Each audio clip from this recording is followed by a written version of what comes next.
ನನ್ನ ಜನ್ಮದಾತರ ನೂಟಿತ್ತ ಪುಣ್ಯಭೂಮಿ. ಹೇ ಜನ್ಮದಾತರೇ, ಈ ಶಕುನಿಯ ಶ್ರದ್ಧಾಂಜಲಿಯನ್ನು ಸ್ವೀಕರಿಸಿ ನನ್ನನ್ನು ಆಶೀರ್ವದಿಸಿ.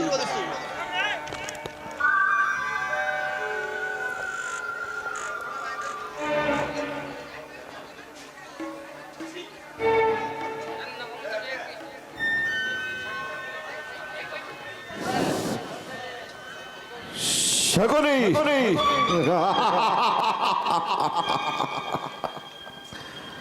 ಅಂದು ನಿನ್ನ ಸಹೋದರರನ್ನು ಜನ್ಮದಾತರನ್ನು ಕಗ್ಗತ್ತಲೆಯ ಕಾರಾಗೃಹದಲ್ಲಿ ಸೇರಿಸಿ ಚಿತ್ರ ವಿಚಿತ್ರವಾದ ಹಿಂಸೆಯನ್ನು ಕೊಟ್ಟು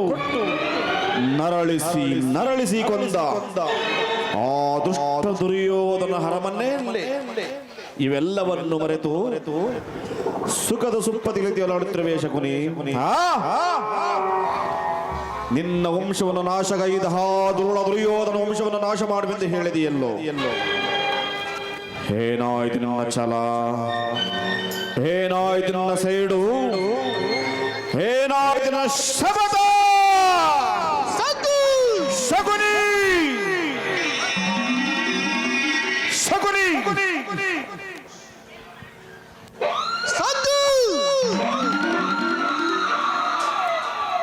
ಈ ಸೌಬಲ ರಾಜ ಶಕುನಿಯ ಆಶ್ವಾಸನೆಯನ್ನೇ ಅವಹೇಳನ ಮಾಡುತ್ತಿರುವ ಅಧಮ ಮರುಗಳೇ ಸತ್ತು.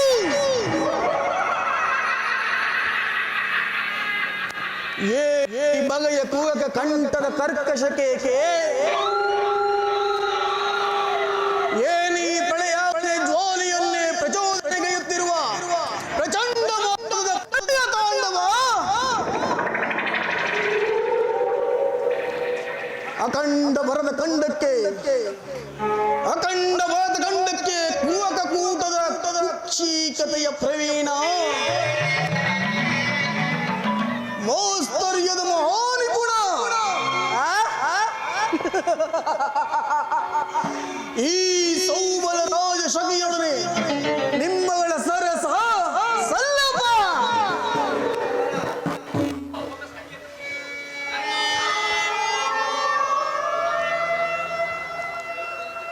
ಓ ನನ್ನ ಗಾಂಧಾರ ವಂಶಕ್ಕೆ ಕಾರಣಕರ್ತನಾದ ದುರ್ಯೋಧನ, ದುರ್ನೀತ, ದುರ್ಜಾತ, ದುರ್ಯೋಧನನೇ ಕೇಳು.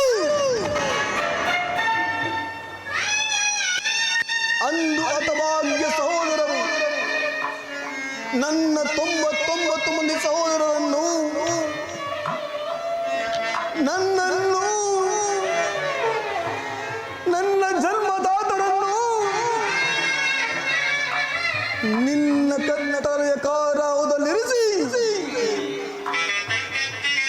ನೀನು ನೀಡುತ್ತಿದ್ದ ವಿಚಿತ್ರವಾದ ಹಿಂಸೆಯನ್ನು ಸ್ಮರಿಸಿಕೊಂಡರೆ ಅಬ್ಬಾ, ನನ್ನ ಗುಂಡಿಗೆಯೇ ನಡುಗುತ್ತಿರುವುದು, ನನ್ನ ಕೈಕಾಲುಗಳು ಕಂಪಿಸುತ್ತಿರುವುದು, ನನ್ನ ರಕ್ತವೇ ಕುದಿಯುತ್ತಿರುವುದು.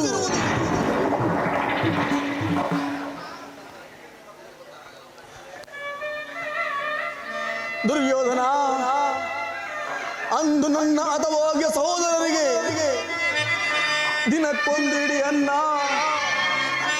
ಒಂದೇ ಒಂದು ನೀರನ್ನು ಕೊಡುತ್ತಿದ್ದೆ ಎಲ್ಲವೇ? ಆ ಇಡೀ ಅನ್ನವನ್ನು ಆ ನನ್ನ ಸಹೋದರರು ನನಗಿದ್ದು ತಾವುಗಳೆಲ್ಲರೂ ಉಪವಾಸವ ಮಾಡಿ ಒಬ್ಬೊಬ್ಬರಾಗಿ ಹತರಾದರು. ದುರ್ಯೋಧನ, ಒಬ್ಬೊಬ್ಬರಾಗಿ ಹತರಾದರು.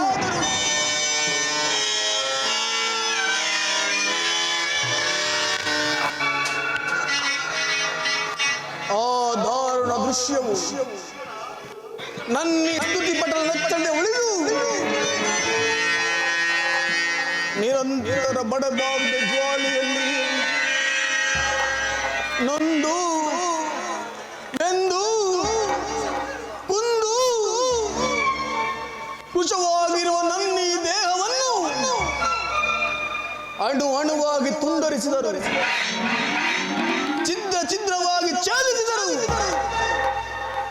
ಪ್ರತೀಕಾರಕ್ಕೆ ಪ್ರತೀಕಾರ, ಸೇಡಿಗೆ ಸೇಡು, ರಕ್ತಕ್ಕೆ ರಕ್ತ ಎಂಬ ಮಾಸ್ತರ್ಯದ ಹೊರತಾಗಿ ಮತ್ಯಾವ ಆಸೆ ಆಕಾಂಕ್ಷೆಗಳು ಉಳಿದಿಲ್ಲ ಸುಯೋಧನ.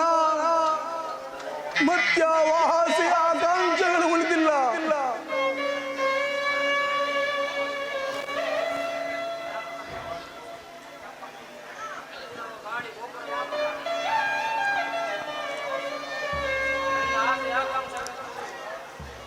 ಈ ನನ್ನ ಹೃದಯ ಕಠೋರವಾಗಿ ಜಜ್ವಲವಾಗಿ ಕುದಿಯುತ್ತಿರುವುದು, ಆದರೂ ಚಿಂತೆ ಇಲ್ಲ. ಗತ ಸ್ಮರಣೆಯಿಂದ ಭವಿಷ್ಯವು ಆಲಸ್ಯವಾದಂತೆ ಆಗಿ ಹೋಗಕ್ಕೆ ಚಿಂತಿಸಿ ಫಲವೇನು? ಅಂತೆಯೇ ಮೀರಿ ಹೋಗಿ ನಿನ್ನೊಡನೆ ಸೇರಿ ಮುಳ್ಳನ್ನು ಮುಳ್ಳಿಯಿಂದಲೇ ತೆಗೆಯಬೇಕು, ವಜ್ರವನ್ನು ವಜ್ರದಿಂದಲೇ ತುಂಡರಿಸಬೇಕು, ಮೋಸಗಾರನನ್ನು ಮೋಸದಿಂದಲೇ ನಾಶಗೊಳಿಸಬೇಕು ಎಂಬ ಹಿರಿಯರ ನಾಣ್ಣುಡಿಯಂತೆ ಅಡಿಗಡಿಗೂ ನಿನ್ನ ಅಡ್ಡದಾರಿಗಳಿಗೂ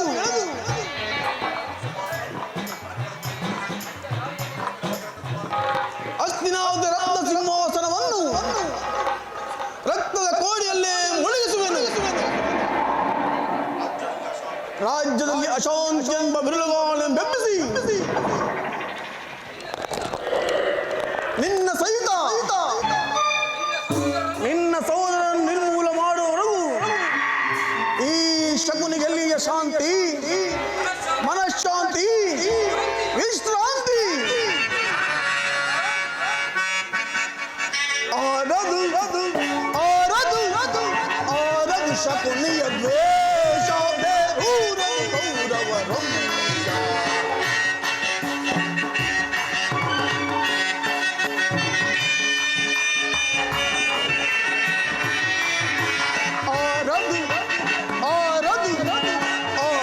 ಶಕುನಿಯ ದ್ವೇಷ ಗೌರವರು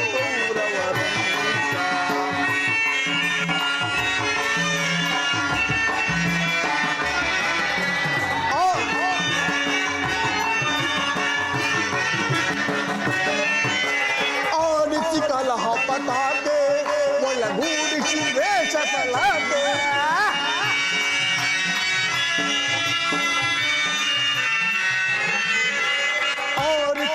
ಹಠಾತೆ ಒಳಗೂಡಿಸಿ ವೇಷ ಸಲಾಟೆ ಹುಟ್ಟಿಸಿ ಕುರು ಪಾಂಡವರ ಒಳಗೂಡಿಸಿ ಕುರು ಪಾಂಡವರ ನಾ ಹತ್ತುವ ಯಮನದ ಕೌರವನ ನಾ ಹತ್ತುವ ಯಮನದ ಕೌರವನ ಆರದು ಶಕುನಿಯ ದ್ವೇಷ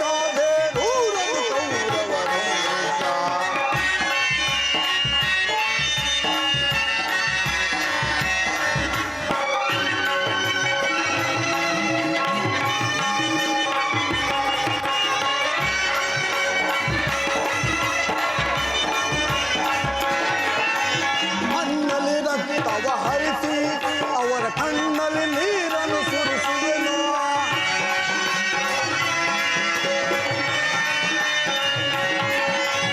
ಮಣ್ಣಲ್ಲಿ ರಕ್ತವ ಹರಿಸಿ ಅವರ ಕಣ್ಣಲ್ಲಿ ನೀರನ್ನು ಸುರಿಸುವೆನು.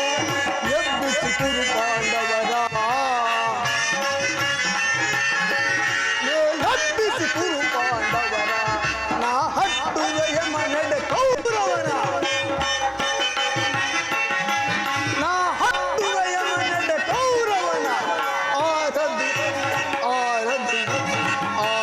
ಶಕುನಿಯ ದ್ವೇಷ ಬೇರೂರಲು ಕೌರವರ ಆರದು ಶಕುನಿಯ ದ್ವೇಷ ಬೇರೂರಲು ಕೌರವರ ಬೇರೂರಲು ಕೌರವರ ಬೇರೂರಲು ಕೌರವರ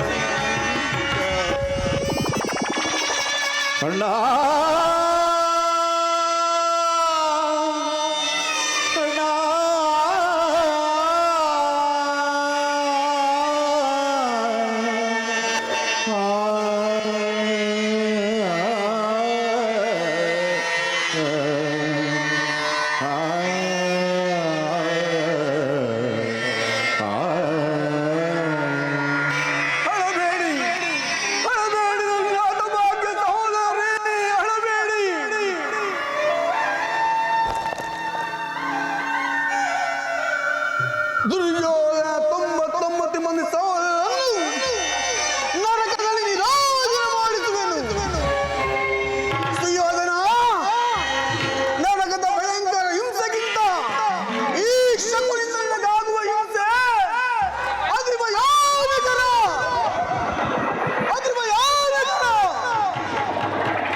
ದಯಿಸುತ್ತ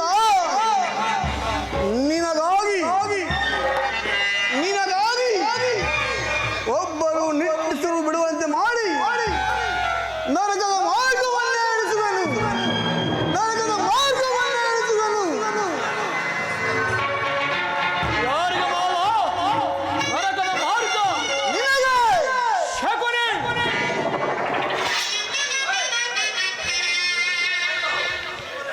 ನಿನಗಲ್ಲವಯ್ಯ, ನಿನ್ನ ವೈರಿಗಳಾದ ಆ ಪಾಂಡವರಿಗೆ ಎನ್ನುವಷ್ಟರಲ್ಲಿ ನಿನ್ನ ಆಗಮನವಾಯಿತು.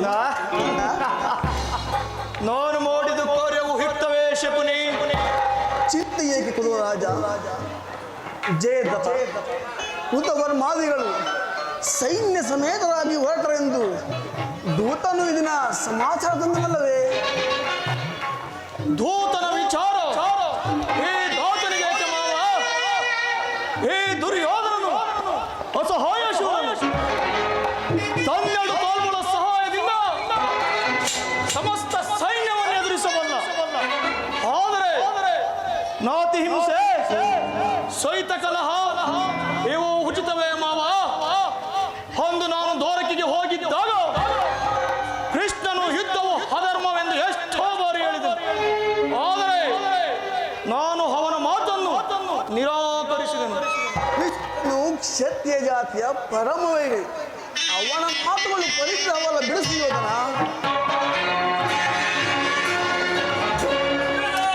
ಸಹೋದರ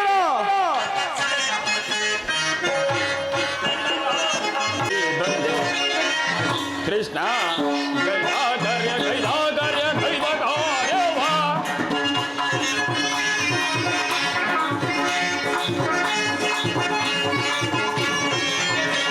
ಅಣ್ಣನ ನುಂಡು ಕೃಷ್ಣ ಗೈಲಾಗರ್ಯ ಗೈಲಾಗರ್ಯ ಗೈಲಗಾರ್ಯವ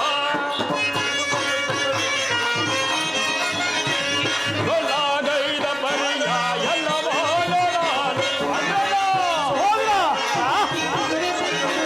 ಗೊಲ್ಲಾಗೈದ ಪರಿಯ ಎಲ್ಲವ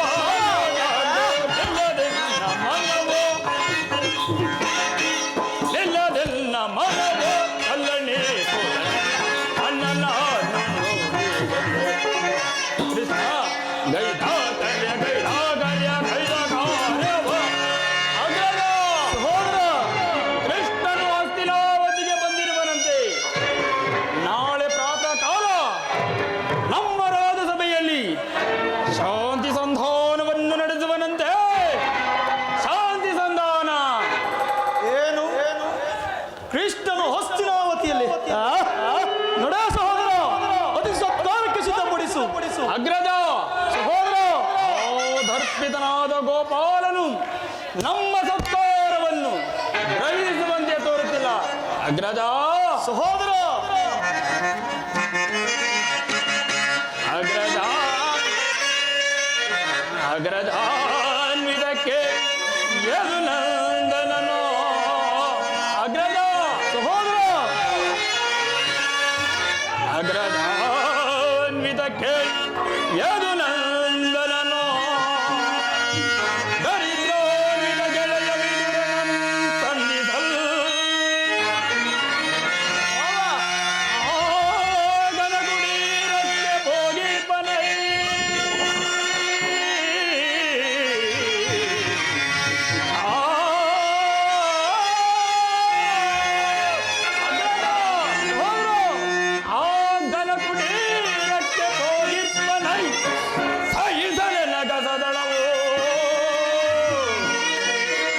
ಅಗ್ರಜ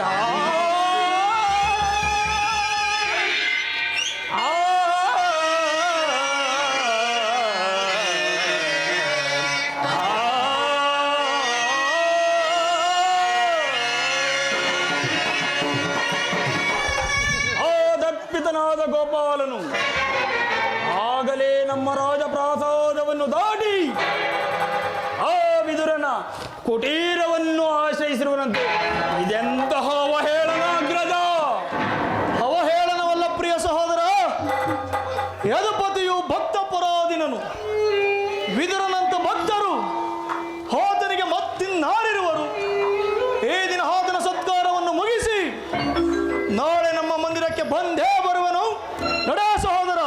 ಮಾವ, ಸುಯೋಧನ, ಅಗ್ರಜನ ಮಾತನ್ನು ಕೇಳಿದಿರಾ? ಅಗ್ರಜ ಸಹೋದರ, ಆದರೂ ರಾಯಭಾರಿಯಾಗಿ ಬಂದವನು ನಮ್ಮ ರಾಜ ಮರ್ಯಾದೆಯನ್ನು ಸ್ವೀಕರಿಸದೆ ಅಗ್ರಜ ಸಹೋದರ, ಅಪರಾಧ ದ್ರೋಹಿಗಳ ಮದವ ಮುರಿ ಶಿಕ್ಷಣ. ಅಪರಾಧ ದ್ರೋಹಿಗಳ ಮದವ ಮುರಿ ಶಿಕ್ಷಣ. ಭಲೆ ಭಲೆ ಸಹೋದರ. ಕೊಂಡವರನ್ನು ಛೇದಿಸಿ ಛಲವದರಿಸಿ ಕೊಂಡವರನ್ನು ಛೇದಿಸಿ ಛಲವದರಿಸಿ ಮುದದ ನೆಲವಾದ ಮರನ್ನು ಶಿರವ ಕಡಿದು ಬರುವೆನ. ಮುದದ ನೆಲವಾದ ಮರನ್ನು ಶಿರವ ಕಡಿದು ಬರುವೆನ. ಶಿರವ ಕಡಿದು ಬರುವೆನ. ಶಿರವ ಕಡಿದು ಬರುವೆನ. ದುರಪರಾಧ ದ್ರೋಹಿಗಳ ಮದವ ಮುರಿವೆ. ಮದವ ಮುರಿವೆ. ಮದವ ಮುರಿವೆ ಶಿಕ್ಷಣ. ಅಗ್ರಜ ಸಹೋದರ, ಕುಲಚಲವೆಂಬ ಗದ ಹಿಡಿದ ಪಂಥ ಓ ಬಂಡ ಭೀಮನ ರುಂಡವನ್ನು ಚೆಂಡಾಡಿ ಆತನ ಗುಂಡಿಗೆಯ ಬಿಸಿ ರಕ್ತವನ್ನು ಪಾನ ಮಾಡದೆ ಬಿಡುವುದಿಲ್ಲ.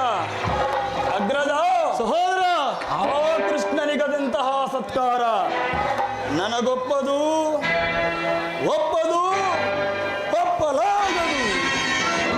ಸಹೋದರ, ಸಹೋದರ,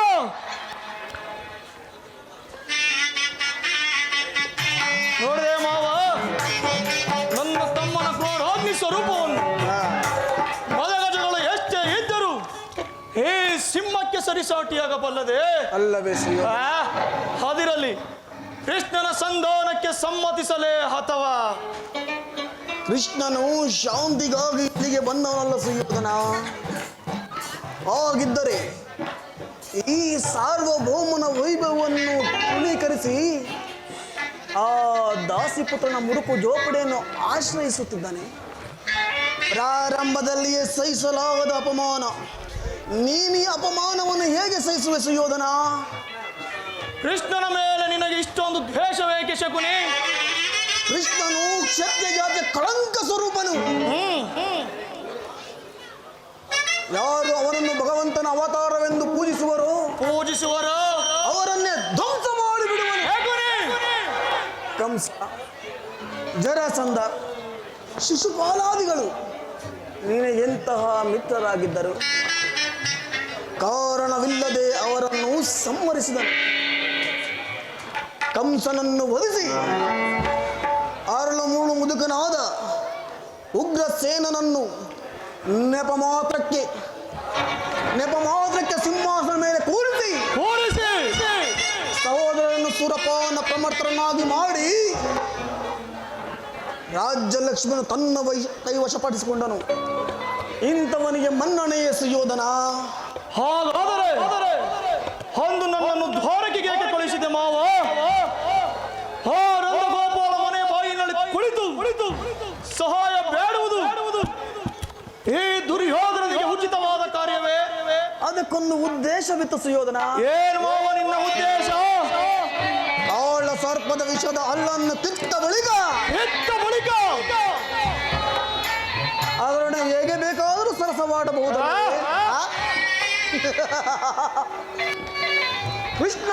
ಕೃಷ್ಣನ ವಿಜಯೋನ್ಮೋಹವಾದ ಸೈನ್ಯವು ನಿನಗೆ ಹೆಚ್ಚು ಅವಶ್ಯಕವಾಗಿತ್ತು. ಆದರೆ ಕೃಷ್ಣನು ಸೈನ್ಯ ಸಮೇತ ನಿನ್ನ ಪಕ್ಷ ವಹಿಸಿದರೆ, ಕೃಷ್ಣ ನೀನು ನನಗೆ ಬೇಡ, ನಿನ್ನ ಸೈನ್ಯ ಬೇಕೆಂದು ನಿಸ್ಸಂಕೋಚವಾಗಿ ಕೇಳಬಹುದಾಗಿತ್ತು. ಆದರೆ ಆ ಅರ್ಜುನನು ನಿನ್ನನ್ನು ಆ ಸಂಕಟದಿಂದ ಪಾರು ಮಾಡಿದನು ಸುಯೋಧನ. ಕೃಷ್ಣನು ನೀನು ಹೇಳುವಂತಹ ವಂಚಕನೇ ಇರಬಹುದು ಶಕುನಿ. ಆದರೆ ಅವನ ಮೇಲಿನ ದ್ವೇಷದಿಂದ ಪಾಪ ಆ ಬಡ ಪಾಂಡವರನ್ನು ಹಿಂಸಿಸಬೇಕಾಯ್ತಲ್ಲ. ಪಾಪ ಪುಣ್ಯ ಈ ನನ್ನ ಸೋದರಳಿಯನ ಬಾಯಲ್ಲಿ. ಸುಯೋಧನ, ಪಾಂಡವರನ್ನು ಕೃಷ್ಣನಿಂದ ಬೇರೆ ಮಾಡಲಾಗದು. ಏಕೆ ಮಾವ? ಅವರೆಲ್ಲರೂ ಅವನ ಆಜ್ಞಾಧಾರಕರು ಇರಬಹುದು.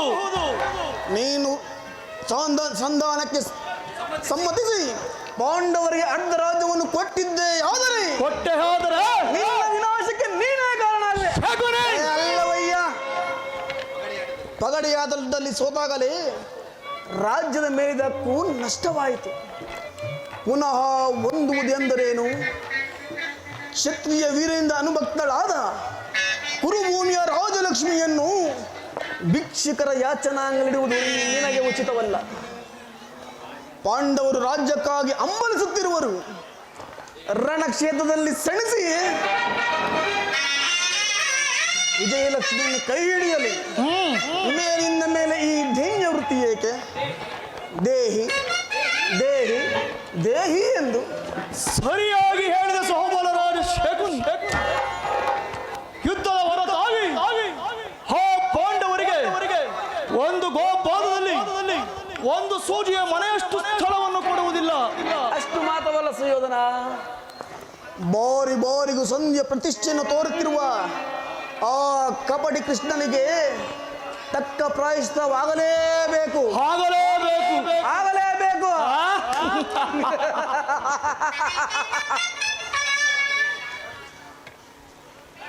ಈ ವಿಚಾರದಲ್ಲಿ ನಾದೊಂದು ಸಲಹೆ ಇರುವುದು. ಏನು ಮಾವ ನಿನ್ನ ಸಲಹೆ? ಅದನ್ನು ಸಮಯ ಬಂದಾಗ ತಿಳಿಸುವೆನು. ನೀನು ನಡೆಸುಯೋದನ.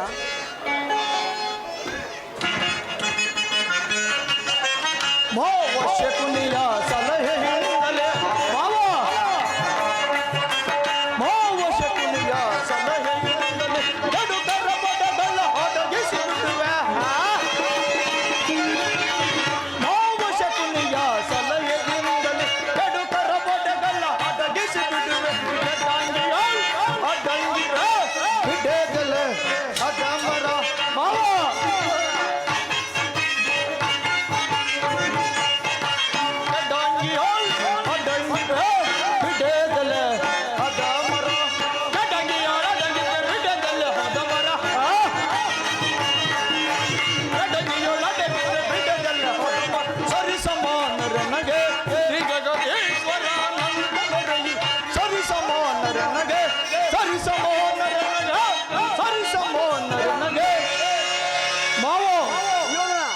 ನಿನ್ನ ಸಲಹೆ ಹೊರತಾಗಿ ಹೇ ದುರ್ಯೋಧನನು ಅಧಾವ ಕಾರ್ಯವನ್ನು ಮಾಡುವುದಿಲ್ಲ.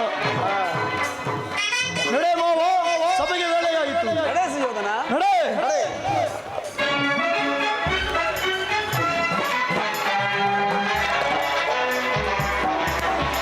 ನಡೆ ನಡೆ. ಕುರುಕುಲದ ರಣಕಲಿ ನೀನಾಗುವೆ ರಣರಂಗದಲ್ಲಿ ನರಬಲಿ.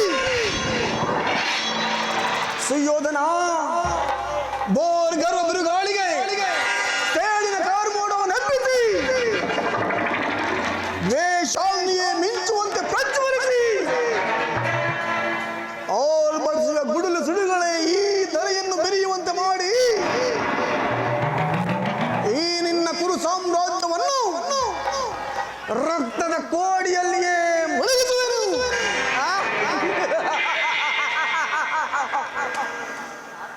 ಸುಯೋಧನ, ಶಕುನಿ ಎಂಬ ಮೂರಕ್ಷರದ ಅರ್ಥವೇನಾದರೂ ಬಲ್ಲಿಯೇನೋ ಮರುಳೆ. ಶ ಎಂದರೆ ಶಕ್ತಿ ಪ್ರಧಾನರಾದ, ಕು ಎಂದರೆ ಕುರು ವಂಶವನ್ನೇ, ನೀ ಎಂದರೆ ನಿನ್ನವರಿಂದಲೇ ನಿನ್ನ ಪರಿಣಾಮ. ಇದುವೇ ಈ ಶಕುನಿಯ ಅನ್ವರ್ತನಾಮ. ಸುಯೋಧನ, ಎಂದಿಗೆ ನಿನ್ನ ಸದಿ ಭಾನುಮತಿಯು ಮಂಡೆ ಕೆದರಿ ಮುಂಡೆಯಾಗಿ ಈ ನಿನ್ನ ಮುದುವೆಯ ಮೇಲೆ ಬಿದ್ದು ಪತಿದೇವ ಎಂದು ಹೊರಳಾಡುವಳು.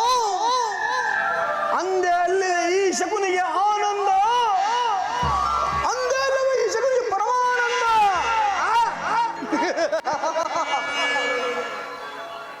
ಅಧಿಕಾರ ಇದೆಂದು ಕೊಂಬೆ ಮೆರುತ್ತೇನೋ ಮೂಢ. ಯಾವುದೋ ನಿನ್ನ ಅಧಿಕಾರ?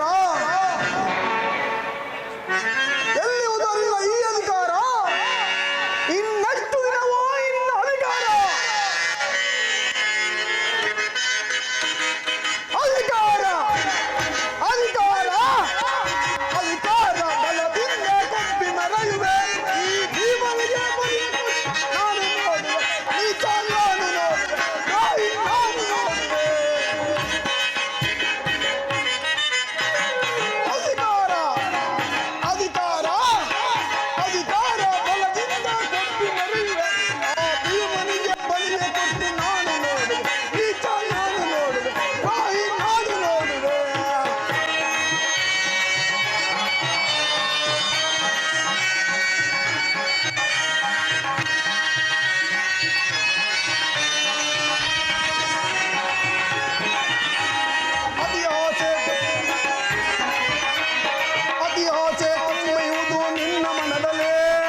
ಶಾಂತಿಯ